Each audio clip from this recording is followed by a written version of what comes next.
Assalamualaikum warahmatullahi wabarakatuh. Waalaikumsalam warahmatullahi wabarakatuh.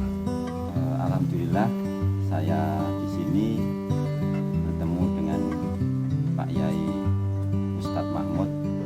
Langsung saja Pak Yai, ini saya dengar-dengar kok Pak Yai Mahmud ini bisa mengobati banyak penyakit yang susah diobati.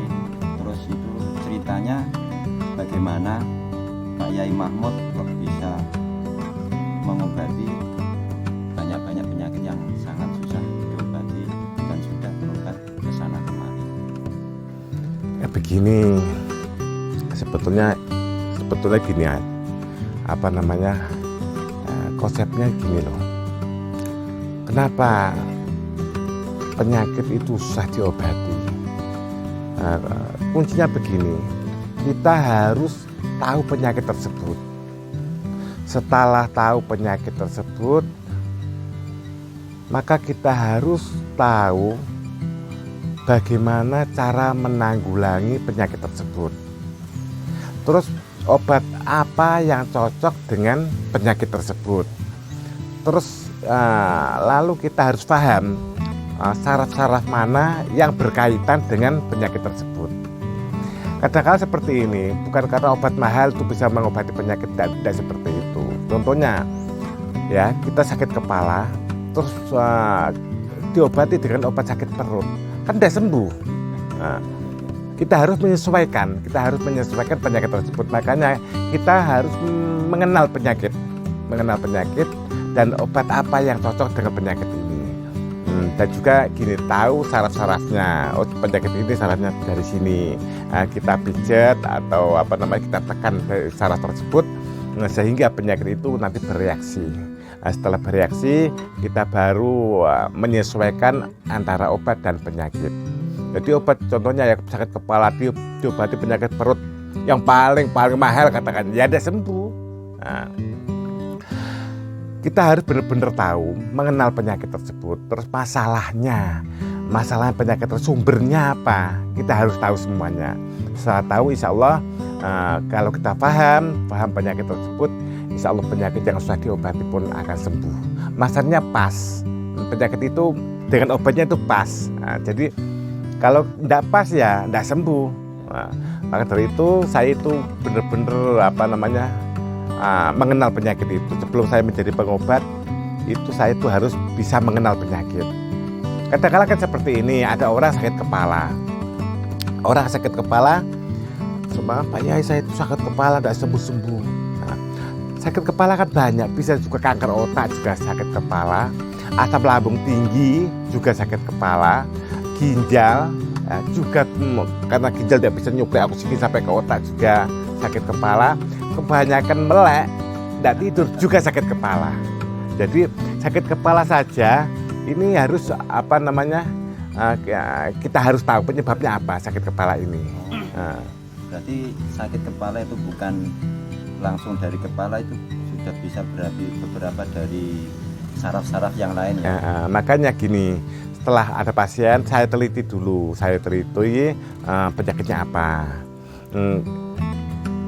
Kata orang-orang bijak ahli saraf dulu seperti ini, kamu kalau melihat pohon itu layu, jangan langsung kamu siram daunnya, coba lihat akarnya. Mungkin akarnya itu kekurangan air, juga dia bisa layu. Mungkin akarnya itu dimakan jamur, juga bisa layu. Kalau ada orang, saya teliti, bisa juga dari kaki, bisa juga dari tangan. Oh, ini penyakitmu ada jantung. Oh, ini bisa dilihat dari saraf di kaki, juga saraf di tangan. Oh, penyakitmu adalah penyakit ginjal. Oh, ini penyakit saraf kejepit ini. Ya, jadi bisa dilihat dari saraf-saraf yang berada di kaki.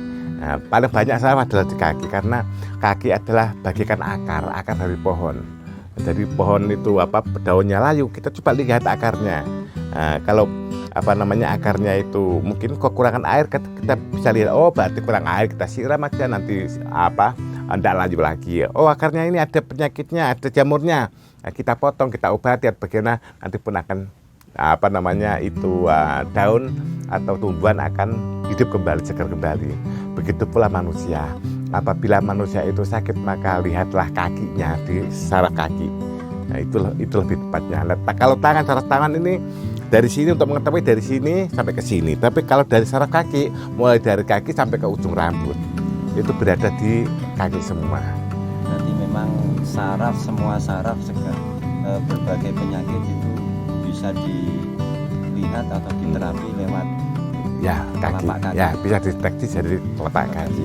Ya, rata-rata prediksi saya itu sama dengan dokter. Rata-rata seperti itu. Walaupun orangnya tidak bilang saya sakit apa Pak ya ini, tidak bilang seperti itu. Saya tahu kamu seperti ini, sakitnya seperti ini. Rata-rata alhamdulillah dengan izin Allah semuanya cocok. Ya dokter punya alat termasuk mungkin USG dan juga rongsen. Tapi saya juga punya alat ini saraf yang ada di kaki. Jadi semuanya bisa menunjukkan ini asam lambung, ini tumor, ini kanker, ini jantung, bisa dilihat dari saraf di kaki. Terus setelah itu kita baru obat apa? Karena kita tahu penyakitnya dulu. Setelah kita tahu penyakitnya, baru kita obat yang cocok dengan penyakit tersebut. Contoh seperti ini, orang sakit kepala kan? Sakit kepala, mestinya obatnya kan seharusnya mungkin obat kepala bodrek atau apalah kata seperti itu.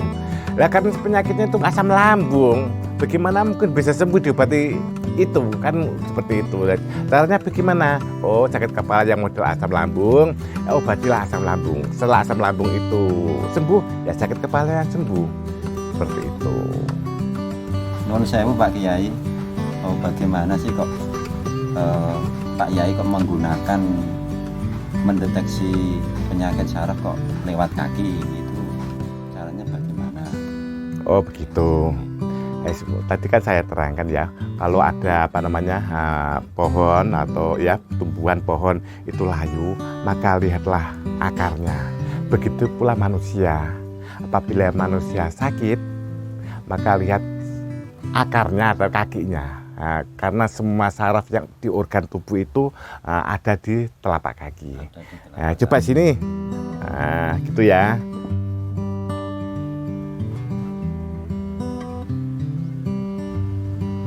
Yang sini, ini adalah penyakit bukan penyakit, ini saraf ginjal. Apa begini kan ini ada benjolan sedikit sini. Ini pasti jaringan ini ada gigirnya tidak begitu bermasalah, tapi ada sedikit bermasalah karena kurang minum. Ini terlihat dari sini kurang minum ini. Itu lambungnya juga bermasalah sedikit, ini lambung. Ini sambil melihat Pak Kiai mendeteksi penyakit yang ada di tubuh saya ini, ada ginjal sedikit benjolan, ada lambung juga. Jadi ini disarankan untuk minum banyak-banyak, ya, minum air putih. Nah, ini. Terus bagaimana?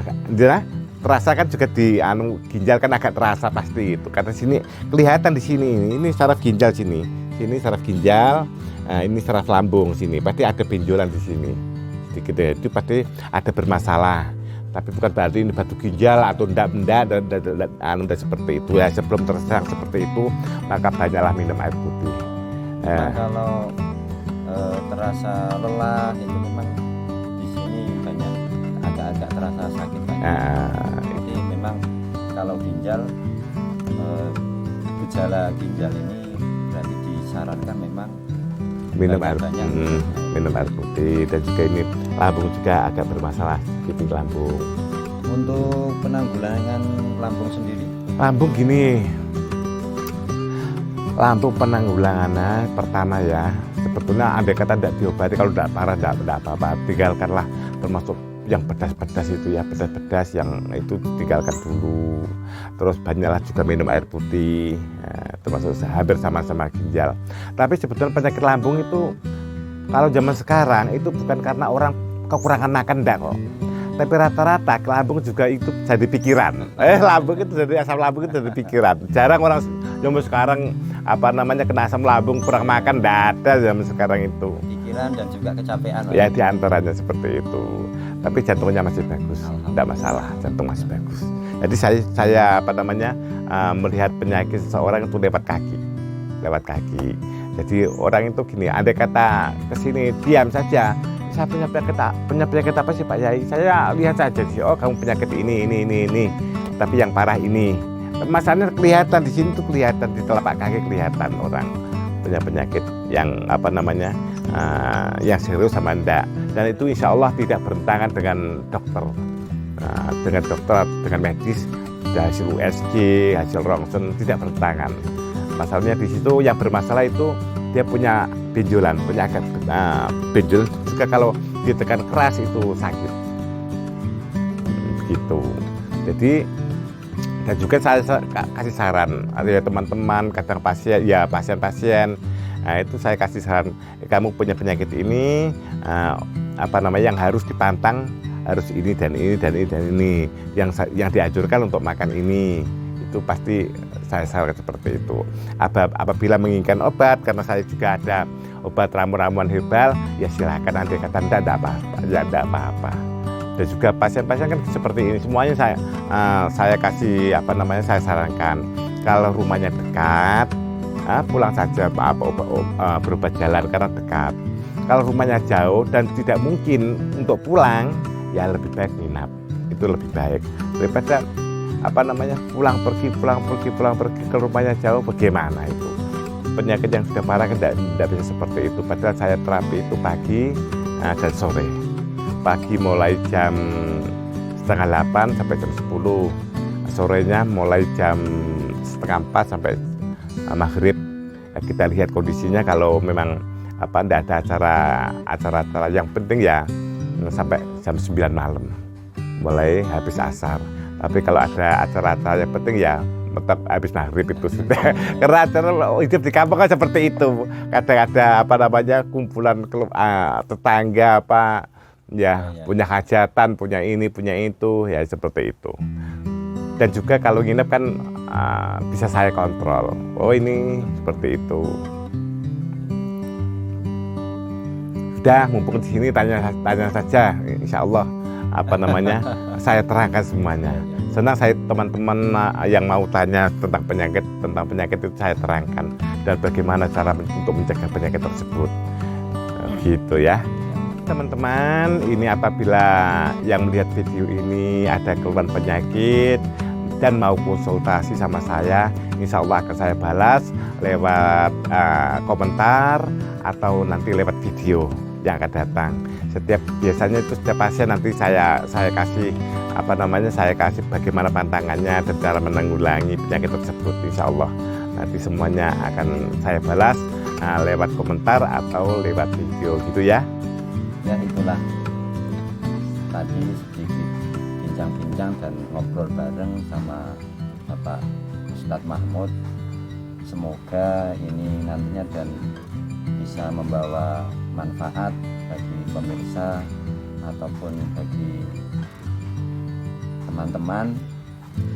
Silakan bagi yang teman-teman mau konsultasi atau mau berobat langsung ke Pak Ustadz Mahmud, bisa langsung datang ke alamat di bawah ini ya, alamat di bawah ini, pengobatan alternatif herbal alam ya, nomor HP 081 217 789 629, dan juga bisa di itu lewat Google Map. Nah, Google Map pengobatan alternatif herbal alam Ustadz Mahmud. Sekian dari saya. Wassalamualaikum warahmatullahi wabarakatuh.